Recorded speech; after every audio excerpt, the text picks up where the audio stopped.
I am sprinting down a dimly lit hallway to a burning black door. But there are so many words flooding into my head all at once that I can't see my own 2 feet stepping one by one in front of me. These words have become so overwhelming that I can't hear my voice telling me to breathe. I want it all to stop. So I swing open the burning black door and slam it as hard as I can.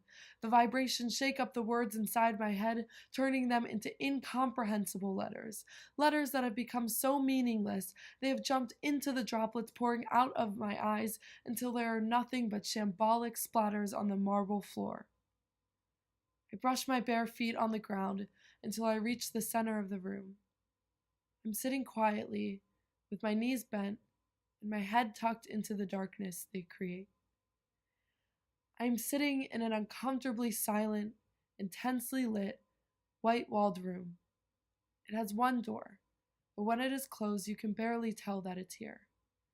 There are no scratches, no foot or handprints, just an empty room. It's large enough to hold 20, but when I'm alone, it feels like it's meant for thousands. As I peer my head up, I see that I'm not alone. My company is a peculiar young man who has short blonde hair. He's wearing a soft gray shirt, ripped tight jeans that cut off an inch above the ankle, and scuffed up white bands. In one hand he holds a brush, in the other a tray of vibrant colors. He's standing on his tiptoes as he paints spirals of blue, purple, and orange colors. He begins to turn his head, but before I can make eye contact, I drop my head back into the safety of my darkness. However, something is urging me to look up again. So I do. My eyes follow his strokes, starting from the floor to the middle of the wall, and all of a sudden the blue fades to a teal and then to yellow. His swirls turn into a beautiful painting of the ocean with 2 tiny people sitting on a gigantic beach, miles apart from one another, both looking up at the white ceiling. He starts to paint the next wall, and I cannot take my eyes off his fingertips. I watch as his colors begin to dance until they reach the ceiling and begin to swirl.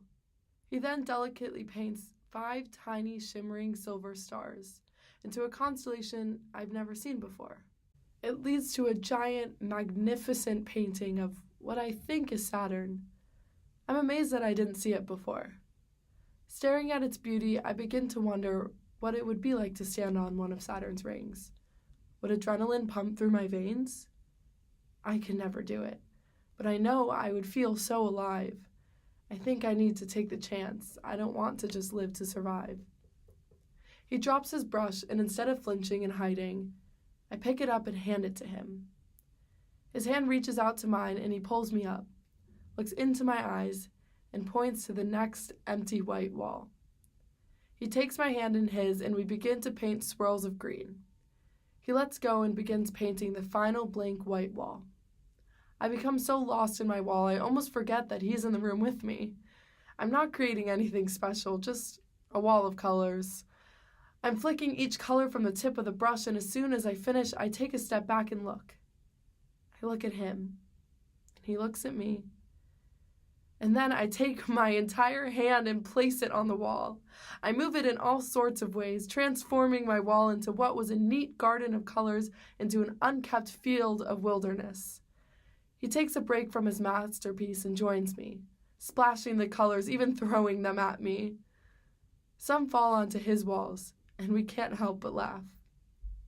We take our hands and smudge them into his work, and honestly, I think it looks beautiful. I wouldn't usually think that it would, but the mixtures of colors look so gorgeous. These colors were meant to be thrown together, but we would have never known if we didn't let each other in. We take a break and sit on opposite sides of the floor, staring up at what was supposed to be a night sky now turned into a sunset full of stars. After a long time of gazing up at the ceiling, I stand up and use black paint to cover one star from a random constellation and redraw it into the 5-starred constellation he had painted earlier. I sit back down, this time next to him. I take a deep breath, look at him, and smile. He laughs and rests his arm on the ground just behind my back. He lies down, puts his hand on his chest, and begins to laugh even harder. I burst out into laughter too and find my head resting on his chest. But then he stands up, reaches up to the sky, plucks my star from his constellation, and returns it to what was mine.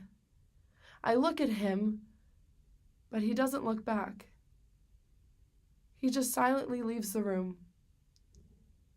I can't stop myself from wondering why. But then I remember that we were a part of our own constellations dancing in the sky, in the same galaxy, but not intertwined. Staring at what used to be an empty white-walled room, now full of his artwork, I feel like a star losing its shine, struggling to keep the flicker alive. I'm afraid that without you, my constellation isn't something people point up to in awe. What I'm trying to say, ask, is, why must you leave? Why must you leave right when I am shining my brightest? Together we can light up even the darkest of nights, even when the clouds push us away and tell us it isn't our time, when the people pointing their fingers aren't actually in awe, but laughing at how crazy of an idea us stars floating in the night sky are, when no one else understands what we really are. We always find a way to believe in what we call us. So why are you letting go? I'm afraid to watch you stretch to the other side of the universe. Deep down, I want to believe that this is what is right, that it's time for us to venture onto our own orbits around the galaxy. But I am so afraid. Will someone celebrate my disorganized colors as you did? Will I love what it looks like when it is close to complete?